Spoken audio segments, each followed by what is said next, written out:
fils de Cham, Cush, Heth, Gaza. Ce sont là les fils de Cham. Genèse 10, versets 1 à 32.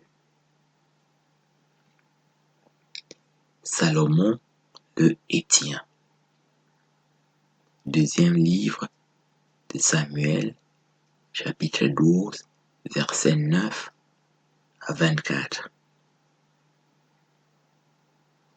Christ, Salomon, Christ. Matthieu, chapitre 1, versets 1 à 17.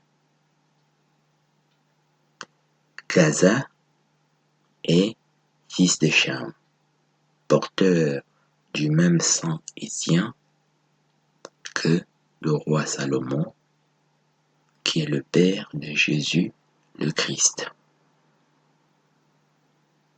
Et ils sont tous Cushites, ce qui veut dire noir, éthiopien, nègre, mort, Cushite, conformément à la définition de Jérémie 13, verset 23. Ceci est l'ouverture du premier sceau.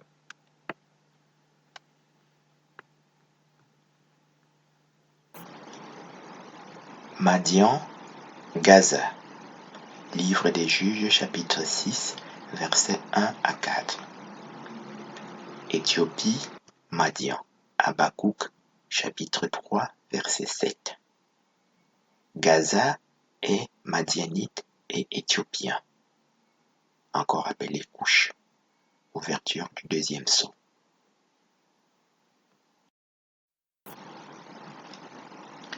Fleuve d'Égypte, Gaza.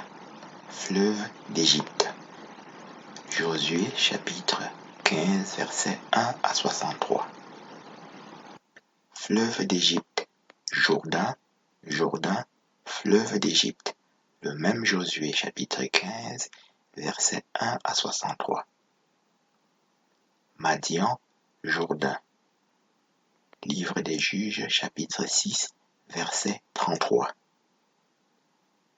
Gaza entoure le fleuve d'Égypte, qui est le Nil, et qui nous est aussi présenté dans le même Josué chapitre 15 comme étant le Jourdain, lequel Jourdain est madianite dans Juges chapitre 6, dans Juges chapitre 7 et dans Juges chapitre 8. Ouverture donc du troisième sceau.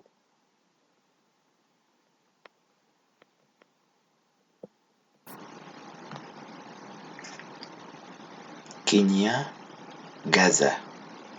Livre des Juges, chapitre 1, verset 16 à 18. Madian, Séphora. Exode, chapitre 2, verset 15 à 21.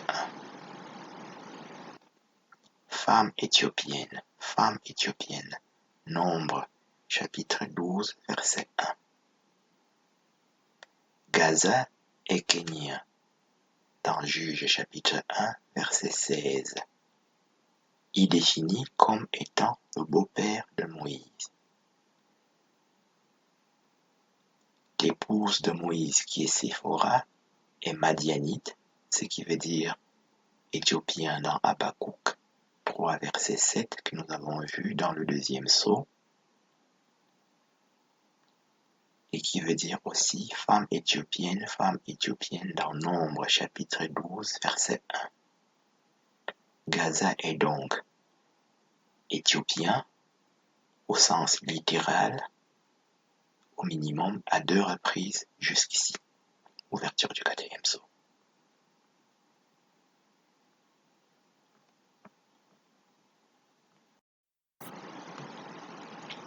Philistin, Gaza. Philistin. Jérémie, chapitre 47, versets 1 à 7. Fils de Cham, les Philistins. Ce sont là les fils de Cham. C'est le même Genèse 10, versets 1 à 32 que nous avons vu au premier sceau. Gaza est philistin, fils de Cham, comme Jérémie nous le décrit ici dans Jérémie chapitre 47, afin d'affermir le premier sceau. C'est le 5e sceau ici.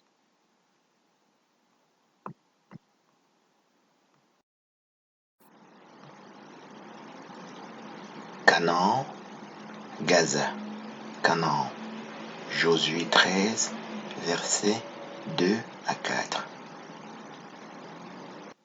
Gaza, Canaan, pays des Philistins. Sophonie 2, versets 4 à 7. Gaza est une terre cananéenne. Gaza est cananéen, comme cela nous apparaît ici clairement dans Josué 13 et dans Sophonie 2. C'est l'ouverture du 6e sceau.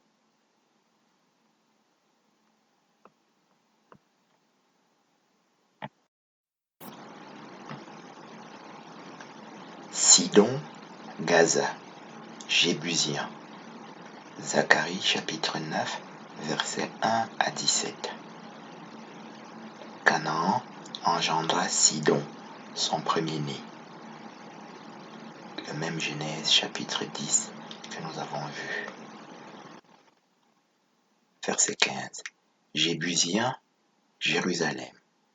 Le même Josué chapitre 15 du 3e sceau ci-dessus, ici au verset 63. Gaza est sidonien. Sidon veut dire Jérusalem. Kénien que nous avons vu au 4e sceau veut dire aussi Jérusalem. Dans Juge chapitre 1 et dans Juge chapitre 4, le même Kénien qui est aussi beau-père de Moïse dans Juge chapitre 4 verset 11 veut dire Israël à 2 reprises. Kénien veut dire Jérusalem à 2 reprises dans Juge 1 et Israël à 2 reprises dans Juge chapitre 4. Kénien veut dire aussi Bethléem dans le premier livre des Chroniques chapitre 2 versets 54 à 55. C'est l'ouverture ici du 7e sceau qui est le mystère Babylone qu'on appelle Tyr et Sidon, en étant aussi dans Apocalypse 17 versets 1 à 14, qui est dans un grand mystère là-bas, et qui est un grand mystère de Sion, l'épouse, le mystère de Jérusalem dans Éphésiens 5, verset 33. C'est l'ouverture du 7e sceau.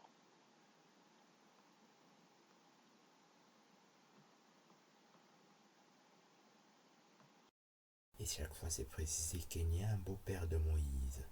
Et nous nous souvenons très bien que Moïse a une femme éthiopienne, répétée 2 fois dans Nombre chapitre 12 verset 1. Kénien veut donc dire beau-père de Moïse et ça veut dire éthiopien.